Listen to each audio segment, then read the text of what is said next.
दोस्तों नमस्कार, मैं हूं शैलेंद्र सिंह और आप देख रहे हैं हमारा YouTube चैनल शब्द शैलेंद्र सिंह।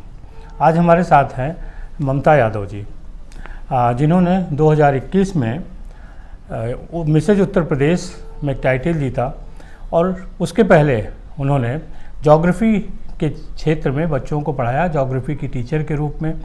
फिर पारिवारिक स्थितियों में उन्होंने स्कूल में पढ़ाना छोड़ा और अभी वो जो मिसेज उत्तर प्रदेश का इवेंट है ऑर्गेनाइज हो रहा है, तो पहले उन्होंने उसमें पार्टिसिपेट किया और अब वो उसकी ऑर्गेनाइजिंग टीम में है।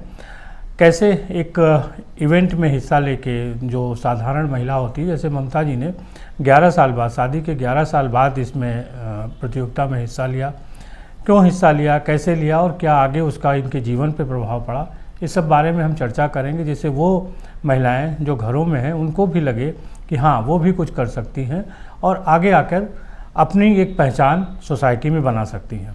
ममता जी, बहुत बहुत स्वागत है आपका। धन्यवाद Shailendra ji, thank you so much.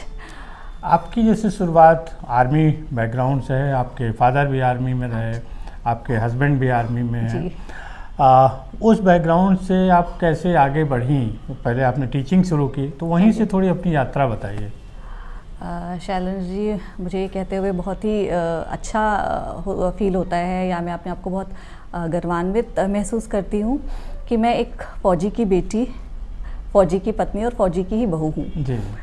और मुझे शुरू से ही पढ़ाने का बहुत शौक़ था। मैं टीचिंग में रही हूँ हमेशा से और मैंने अपना करियर इसी में टीचिंग में बनाने के लिए मैंने डबल MA भी किया इंग्लिश से और ज्योग्राफी से, और फिर मैंने BEd CTET ये भी किया और CTET क्वालिफाई किया और मैं as a TGT geography 6 to 10th ले रही थी। फिर जैसे कि फ़ौजी से शादी हो गई तो हम कंटिन्यू नहीं कर पाते हैं अपनी चीज़ को। फिर आगे भी मैंने शुरुआत करी और शादी के कुछ सालों बाद I was blessed with a baby girl, but अब शायद किस्मत को कुछ और मंजूर था। तो मेरी जो बच्ची है, जो मेरा पहली बेटी है मेरी, वो एक स्पेशल चाइल्ड है। जी। जिसके कारण मुझे अपना टीचिंग छोड़ने पड़े, जिसका मुझे बहुत ही दुख था। लेकिन जब आप एक माँ बन जाते हो तो फिर आपको फोकस बदल जाता है, फोकस पूरा बदल जाता है एक लेडी का। उसको दुनिया में अपने बच्चे से ज़्यादा कुछ भी इम्पोर्टेंट नहीं लगता है। तो फिर मैंने पूरे 5 साल डेडिकेटली अपनी डॉटर को दिए। उसको जो भी डॉक्टर्स ने हमें सजेस्ट किया, उसको फिजियोथेरेपी या जो भी रिक्वायरमेंट्स थे उसके वो किए। और फिर मैंने कोशिश करी। फिर मेरी दूसरी बेटी 5 साल बाद मेरी दूसरी बेटी हुई, तो फिर and she is by God's grace a normal child. तो मुझे इस चीज़ की बहुत खुशी थी कि उसको सपोर्ट करने के लिए कह लो या उसके साथ देने के लिए मेरे पास एक और नन्हा बच्चा आया। और इसके बाद जब मेरी बेटी 1 साल की हो गई, छोटी वाली बेटी, तो मैंने फिर अपना करियर शुरू करने की कोशिश करी कि मैं फिर से टीचिंग करूं, क्योंकि वो कहीं ना कहीं है, मैंने पूरी लाइफ उसी के लिए थी कि मुझे टीचिंग करना है, पढ़ाना है। और बच्चों से, टीचिंग से मुझे बहुत प्यार है और था। तो लेकिन मैंने कोशिश करी बट हो नहीं पाया। मतलब या मेरी बड़ी बेटी की रिक्वायरमेंट थी, मेरी छोटी बेटी कुछ ज़्यादा छोटी थी, तो मैं कर नहीं पाई। तो हो जाता है कि अपनी चीज़ों को छोड़ के हर महिला कई बार सेक्रीफाइस करना पड़ता है। और ये कोई गलत नहीं है, इसके लिए हम लोगों को बहुत ये नहीं होना चाहिए कि सारा कुछ हमारे ऊपर क्यों आया। भगवान ने अगर आपको ऐसे करने को दिया है या आपके साथ चीज़ें ऐसी दी हैं क्योंकि आप उनको कर सकते हैं, आप इतने स्ट्रांग हो, और कोई नहीं, आप ही को क्यों चुना? क्योंकि आप कर सकते हैं।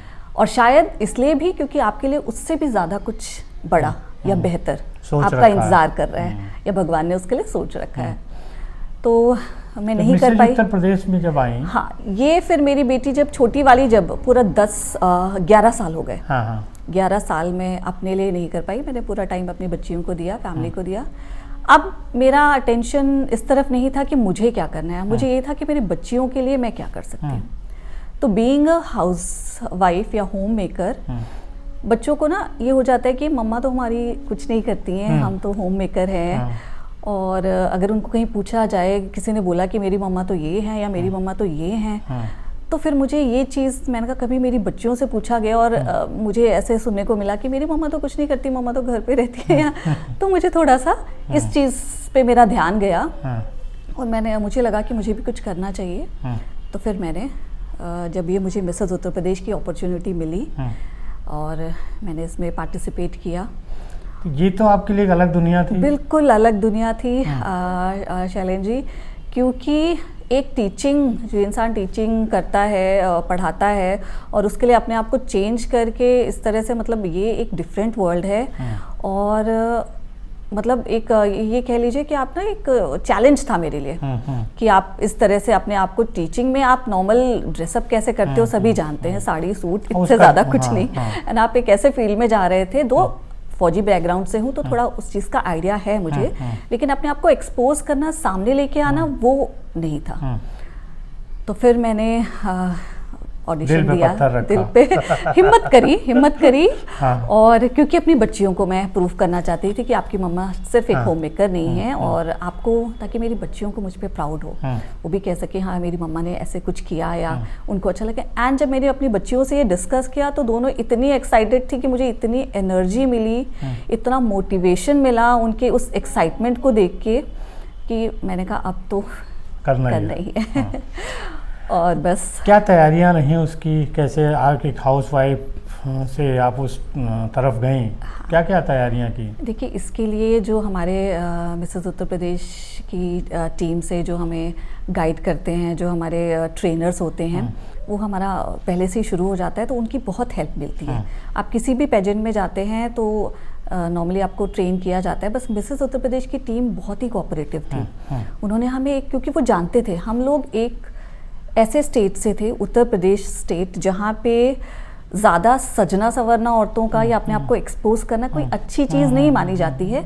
तो उन्होंने उस चीज़ को ध्यान में रखते हुए ऐसे मेंटर्स हमारे लिए रखे जो कि हमें उन चीज़ों को, बारीकियों को हमें बताते गए और हमने उसको फॉलो किया।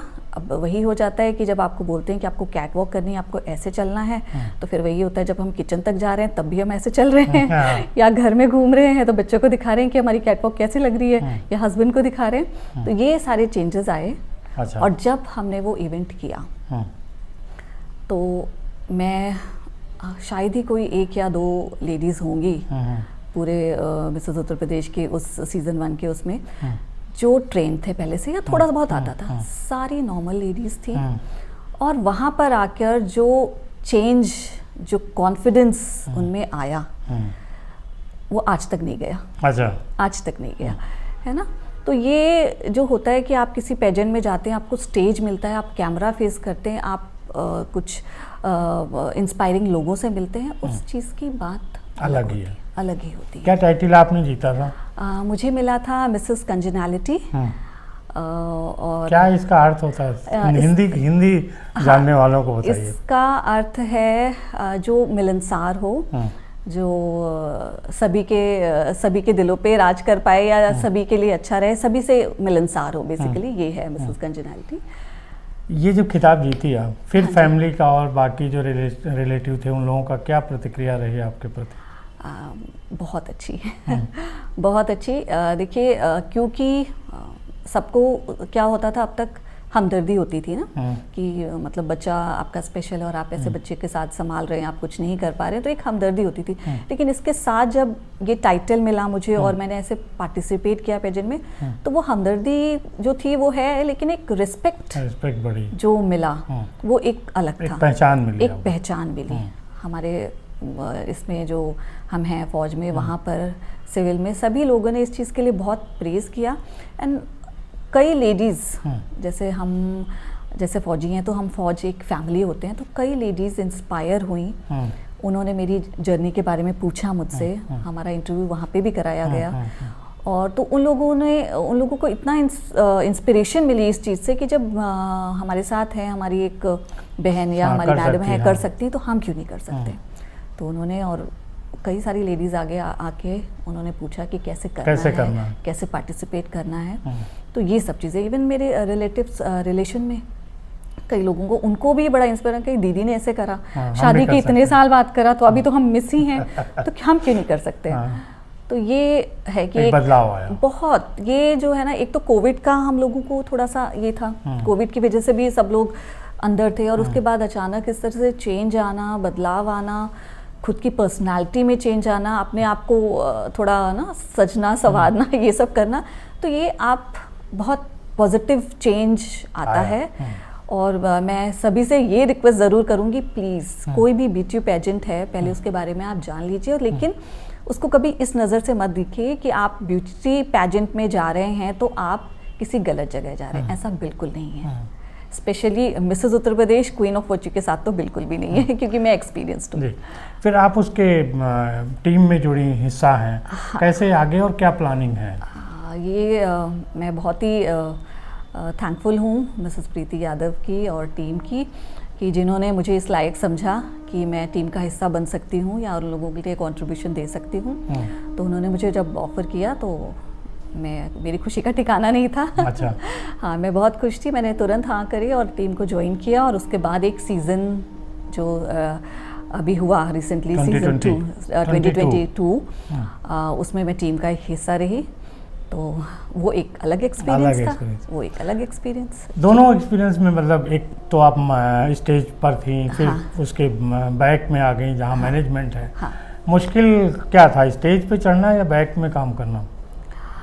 ऑफ कोर्स स्टेज पर जाना, जो पहला एक्सपोजर आपको देना, क्योंकि वहाँ पे आप टीम के पीछे आप काम करते हैं, आप एकजुट होकर काम कर रहे होते हैं, वो एक अलग चीज़ होती है। लेकिन स्टेज पे जाना, जो स्टेज फियर की एक चीज़ होती है ना, वो एक अलग होती है। तो मुझे लगा जो मेरा पर्सनल एक्सपीरियंस है वो यही कि मुझे एज अ पार्टिसिपेंट मैं थोड़ी ज़्यादा नर्वस थी, in spite of a team. आपके और कुछ हॉबीज़ हैं? जी बहुत सारी है। कैसे?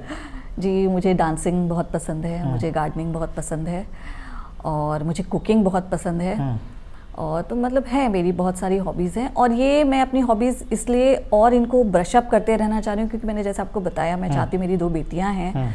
तो अगर मैं सभी लेडीज़ के लिए मुझे लगता है कि अगर माँ इनएक्टिव रहेगी तो बच्चों पे उसका असर होता है। अगर आप चाहते हैं कि आपका बच्चा एक्टिव रहे, हर चीज़ में पार्टिसिपेट करे, आजकल तो सभी पेरेंट्स चाहते हैं मेरा बच्चा डांस भी करे, मेरा बच्चा स्पीच भी दे, मेरे बच्चे की राइटिंग भी अच्छी हो। तो ये सब करने के लिए आपको एक्टिव रहना पड़ेगा। सिर्फ उनके पीछे दौड़ने से कि तुम ये करो नहीं होता। आप खुद एक्टिव रहिए, बच्चा पीछे पीछे आ ही जाएगा। बहुत शुक्रिया। आप कुछ और कहना चाहती हैं दर्शकों से?